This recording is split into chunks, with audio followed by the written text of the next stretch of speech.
Hello and welcome to Contact. I'm Craig Delahunt, and on today's show we'll be talking with outdoor author and adventurer Betty-Pratt-Johnson. Thanks for joining us, Betty. Thank you for inviting me, Craig. In keeping with your adventuring spirit, Betty, you've just returned from an unusual trip. How did it go? Oh, it was fantastic. I've been trying for this trip for a long time. The sea lions are a short-lived phenomenon. They come to winter in British Columbia and on Ada Rock, which is right near Parksville, between Parksville and Nanaimo. And I had tried before Christmas to dive with them, and it was too icy to get the boat launched down the boat launch ramp. And I've tried several times, and again on Monday night or Sunday night I was waiting at Schooner Cove and phoned the person I was supposed to be going with, and he said, well, the report's not good, and sure enough, Monday morning the wind was up and we couldn't go. So what type of boat were you going in? It was called a Lifetimer. It was an aluminum boat with a covered front, but not huge, but not huge. No, probably about 15 feet long. I'm not sure. Not very good at that sort of thing. But if I'd had my own inflatable there, my Zodiac, I could have gone out in anything. But on the other hand, it's not that much fun if you're bucking waves. And we were diving shallow, so you want it, therefore, to be fairly still. If you're diving deep, you don't need it too still because you get below it. So I was disappointed Monday once again, and it began to feel like the impossible dream that I just wasn't going to make. Now, the dream being to swim with the sea lions, or? Yes, to be in the water and to dive with the sea lions. I had actually been diving with sea lions twice before. Once in British Columbia. It was an accident, and a couple of them came and joined my husband and me when we were diving at Coffin Island, which is near Ladysmith. Not a good name. Nice. And another time I dived with sea lions down in Galapagos. Both of those times were by accident. This was something different. We were choosing to go out and somehow meet these huge animals. Are they more approachable underwater? I mean, I don't think that the average person would want to walk down and shake their hands, say, on the log booms at Harmac. They're big, some of them. They are much more approachable underwater. We finally got out on Wednesday. There was a bit of wind, but not too much, and the chop was about 2 foot. So we went. And we went out and circled Ada Rock in this boat. And I thought, oh, what am I getting into? Because I had been in the water with sea lions before, but I had never seen them like that, sitting on the rock. And they're huge. They weigh a couple thousand pounds. Now, apparently there's two types of them up here, and they just seem to behave like one big family, and yet they're two distinct species. Yes, there are the Stellars, or northern sea lion, and the California sea lion. The California sea lions are much smaller. There are mostly Stellars at Ada Rock, but they apparently really do mingle and mix. And the ones that we heard barking were the Californias. The Stellars give a sort of growl. And yes. And the Stellars are the really, really big ones. The Californians are about half their size. And out of the water, Craig, they've got massive necks, and they're just huge, and they sort of hump along on their flippers. They've got these front flippers and the rear ones, and they were frightened by us circling the island, and they jumped into the water. There were probably 150 or 200 animals on this rock when we circled, and there were only about 5 left on the rock when we had anchored and were ready to go meet. So you weren't so sure? I didn't feel nearly so sure at that stage. I had met them underwater, and they didn't look so big. Usually creatures look larger underwater. There's something about the water that magnifies. But these animals look sleek and graceful and beautiful underwater. Anyway, there we were committed. 3 of us were going out to dive with these sea lions. And so we anchored, and the fellow who took us was extremely good, because he had been there before, and he said, look, we don't want to be the aggressors. We want to just let them come to meet us. This was his concept, and it was a very, very good one. So we anchored quite a way away in a sheltered position from the wind, and we snorkeled about 2 minutes across to a rock that he knew of, and this rock dries at 2-foot tides or something, but it was not dry at that time, but we could see it. And we went around. The plan was we'd go around the rock and with our backs to the wall. This is what he said: keep your back to the wall so you can see them coming. They come from all directions. At 30 miles an hour. Yes. Right. I don't know the speed. Is that? Well, they can get up to that. Well, I guess maybe it's probably more like 20, but they look like they're really moving. But they really zoomed down. So he said, well, we'll keep our backs to the wall. Before we got into this rock, they had already come, some of them had come to meet us. And they came in, as Gary described it, they came in waves. There would be 5 or 6. And at one point, at several times actually, there were 12 of them at least. Now, apparently they're all the bulls that didn't make it up north, apparently, with the Steller sea lion, so every one of them probably was big, or were there some small ones in there? Oh, they were huge, but I don't think they were all bulls. I spoke, not before the dive, but after the dive, I spoke with a gentleman who really knows a lot about them, and he said that with the Stellers you get both male and female. With Californias, it's only the male, apparently. Right. But they were 8 to 10 feet long, and some of them were just huge, some of them were more delicate, but underwater they're all graceful, very beautiful and graceful, and very unthreatening. Really? They look at you, and their eyeballs are enormous, and you feel there's an intelligence behind it. And how close did they come?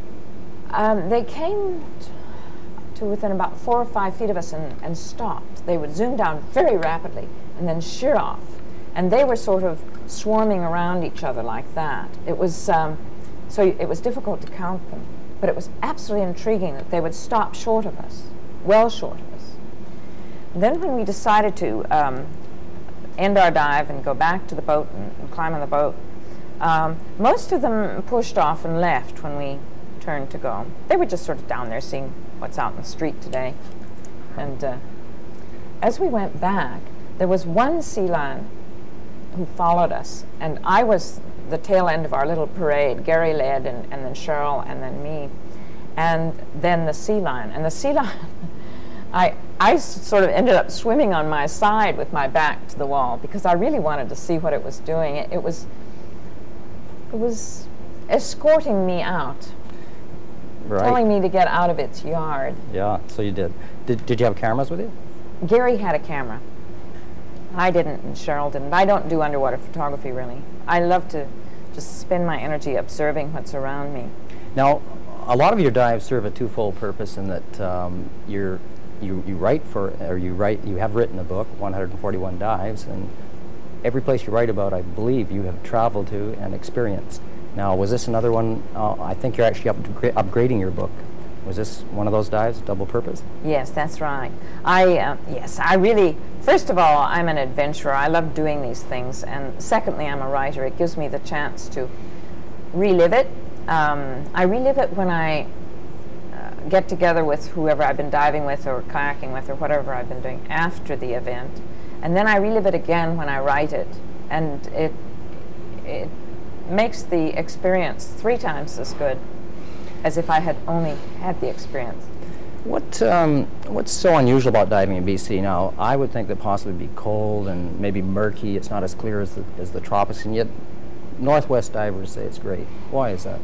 Oh, it's fantastic diving here. And one of the really nice things about it is it's good year-round. It's something you can do year-round. Same temperature underwater down at 30 or 40 feet year-round. Freezing cold. No, no, it's cool. But I'm not freezing cold the way I dive because I've got really nice gear and it's really comfortable. It is colorful no matter what's happening up above.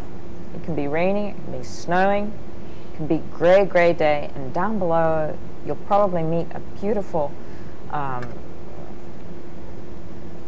creature. It might be a huge octopus, or it might be a sea pen that's 3 inches high, or it might be a 3-foot high sea pen that's bright orange.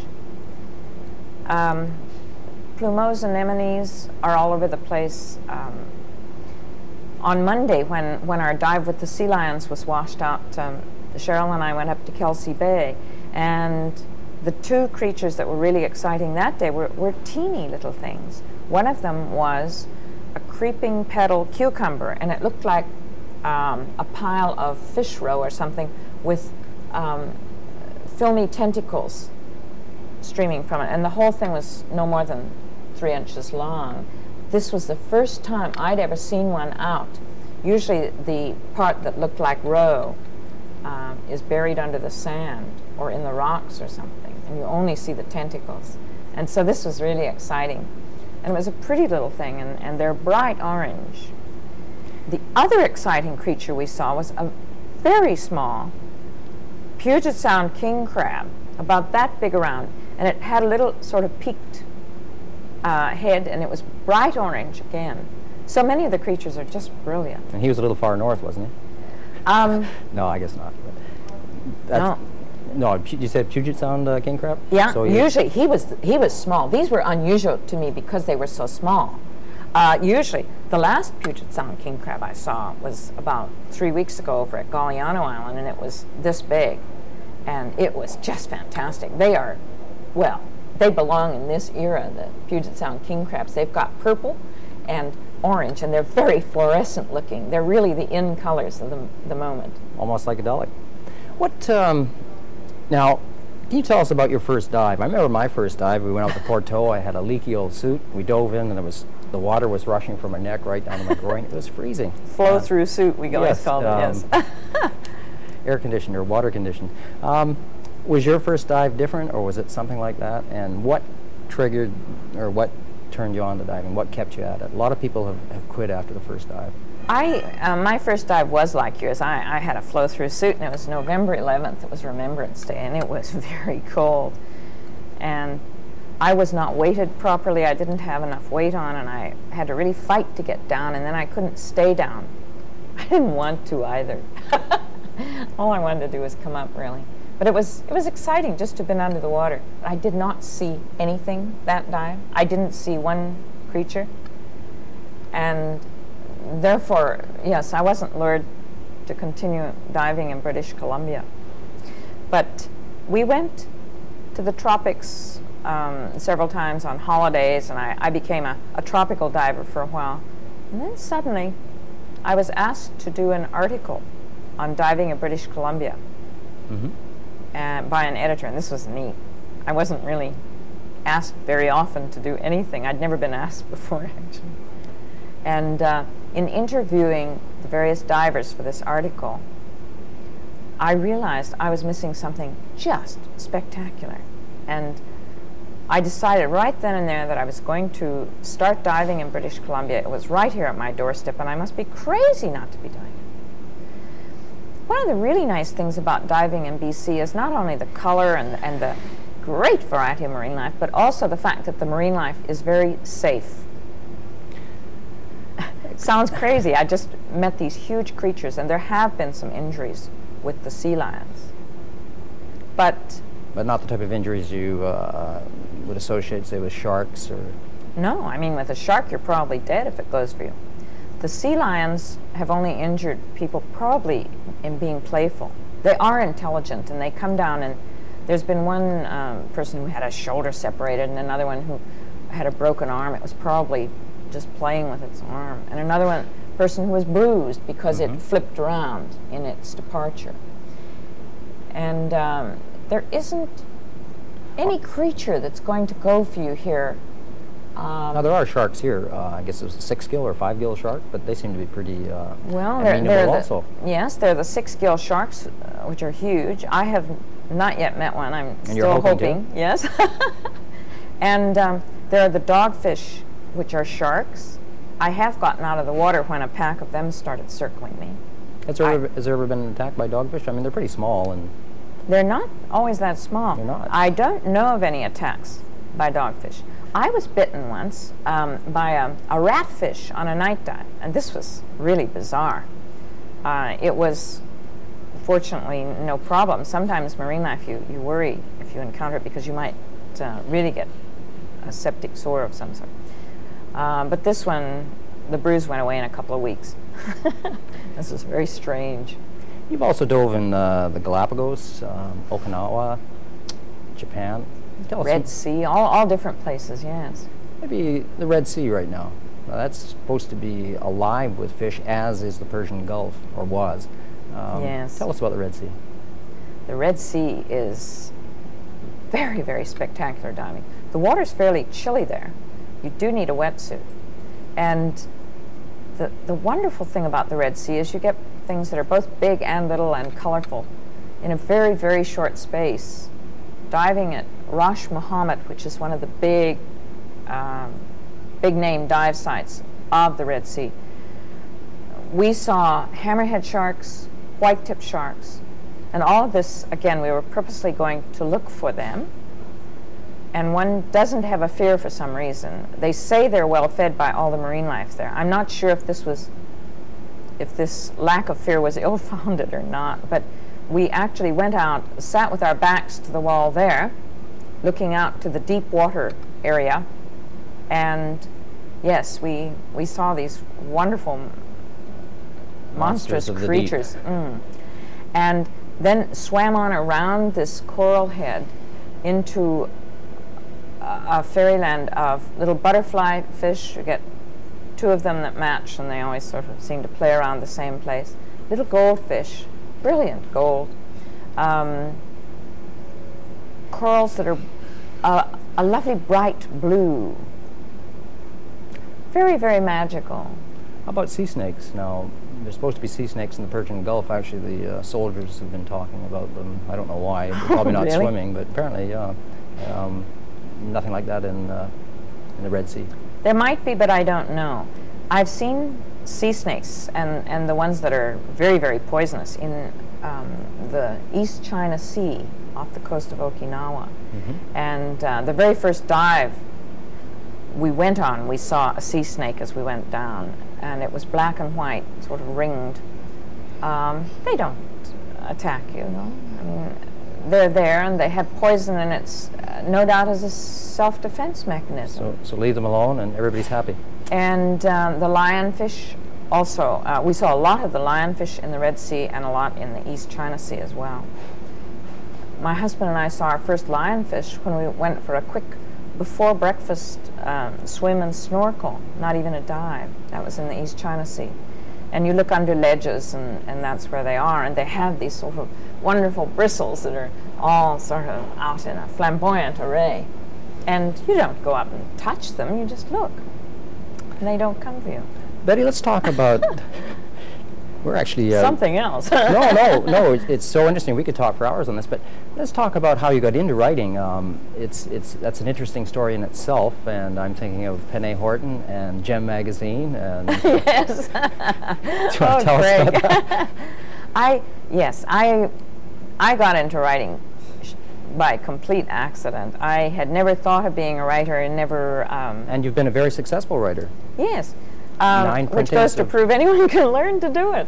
I'm always encouraging people.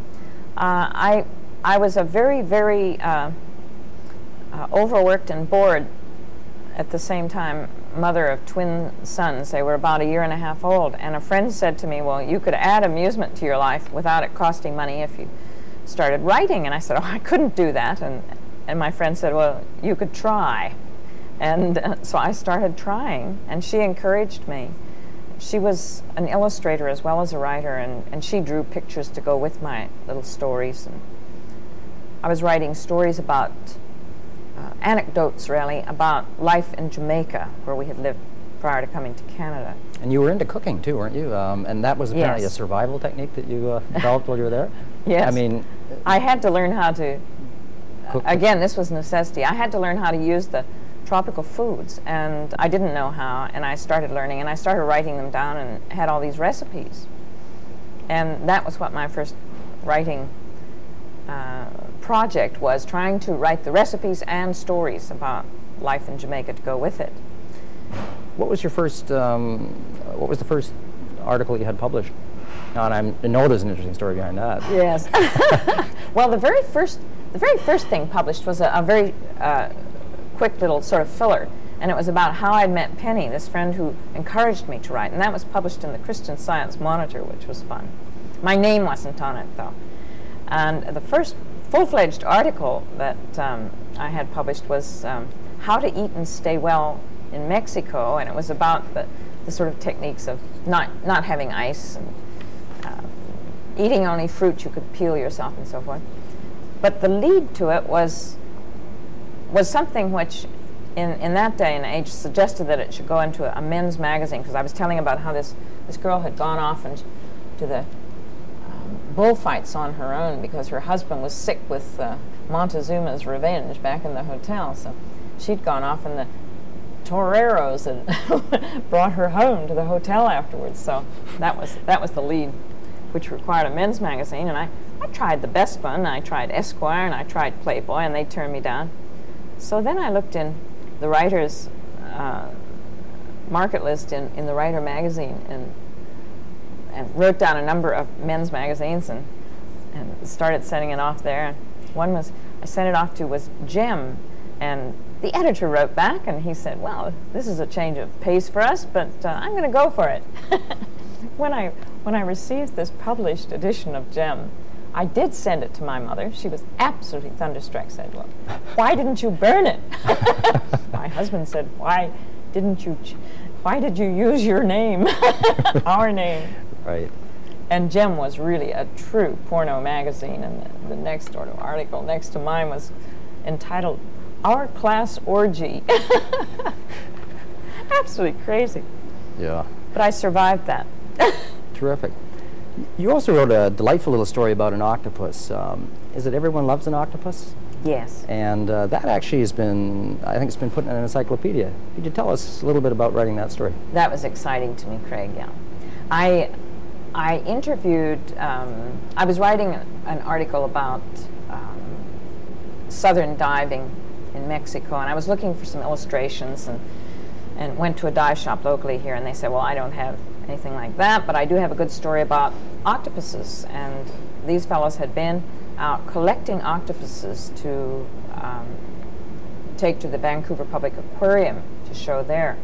And so they said they'd like it if I wrote up their story. So I interviewed them, and in the course of interviewing them, I also went down to the Vancouver Public Aquarium to verify all the facts and see what was going on there. And I interviewed various people there, one of them being Gil Hewlett, who was the curator, and he came out with this wonderful line, everybody loves an octopus. And it really sparked my imagination. So I wrote the dive story of the divers, and then I wrote the next story, which was Everybody Loves an Octopus. And I sold it. I aimed it for Reader's Digest. Reader's Digest turned it down originally because they had something on hand by Jacques Cousteau, and I really couldn't compete with him. So I started sending it out to many other places, and I tried, on the 18th try, I sold it to Oceans magazine, which is the Oceanographic Society of the U.S., their organ, and I was really pleased to be in there. It's a beautiful magazine. They then, I requested the rights to be returned to me, and they then immediately wrote to me and said the Swiss Diving magazine wanted it. And the Americana Encyclopedia wrote to them, and they wanted it. And I, at this point, also had sent it out to Reader's Digest, who then bought it. This was 5 years later. It had taken 5 years. Isn't that the way the world works? Sometimes. You just keep trying. That's the way it works for a writer. It really works if you just keep trying. But I had worked very, very hard on that article. I did have good facts. I had written to every aquarium in the world to gain facts about octopuses. I had spent hours reading original research in the Woodward Library out at UBC and getting the names of people who were doing original research all over the world on octopuses. And then I wrote to them and asked them questions about their sort of personal relationships with an octopus. Because octopuses really are lovable creatures. And they all had good stories, and I included these anecdotes, and it was fun. They make great pets. Tell us about your 3 kayaking books, and you're going to write 2 more, I believe. That's the promise. They're really enjoyable to read. Reading them is fun. That's so nice. Thank you, Craig. Writing them is fun too, and kayaking is really fun. It is. It's you tell us why it is, but just reading about it, it seems like it's adventurous, but it's also, there's a lot of sensory input, the smells, the sights. It's a great way to see BC. Well, it's a great way to see BC, and you can do it at whatever level of excitement you want. You can do it on really easy rivers, you can do it on really tough rivers. If you can grow in your skills as you go, and it's a really, really good way. It's a good boat for a woman because they're very lightweight. They can weigh as little as, say, 25 pounds to carry a kayak to the water. It's an inexpensive way to tour BC, and it gets you to places that you'd never reach otherwise. That is the main, really the main thing about it. You get into the most beautiful parts of the country that you just wouldn't find any other way. You wrote these words in one, at the beginning of one of your books. Once you've been here, you'll never leave this place. I'll never leave you. What were you thinking of when you wrote that? Well, once you've been, that's in the Kootenays book. That is just the way I feel about the Kootenays. I've been there, and I've absorbed something very, very special from the Kootenays, and I hope it never leaves me. Betty, our time's almost up, but would you like to give us a little, say, a message for people, maybe talking about the beauty of BC, appreciating the beauty of BC, what it means to you, what it can mean to them? A lot of us urban people never ever get out there, but actually there are canoeing or whitewater venues right here, right in Greater Vancouver. Oh, yes. Do you think people should experience at least once? I don't ever like the word should, actually. But I can't imagine living in this beautiful place and not trying it one way or another at some time, because whitewater is available to everyone, and it can be very, very unthreatening and a very quiet experience. After work, you can go over the Capilano River, and within minutes you're into a peaceful, beautiful place, and it's just an incredible release from your everyday life. And you can go to a remote place and have the same thing happen. Betty, I've just been given our wrap-up sign, but I think it sounds like it's a great place for a stressed-out guy like me. Thank you very much for joining us, Betty. It's been delightful. Thank you, Craig. For Contact, I'm Craig Delahunt. Please join us again next time.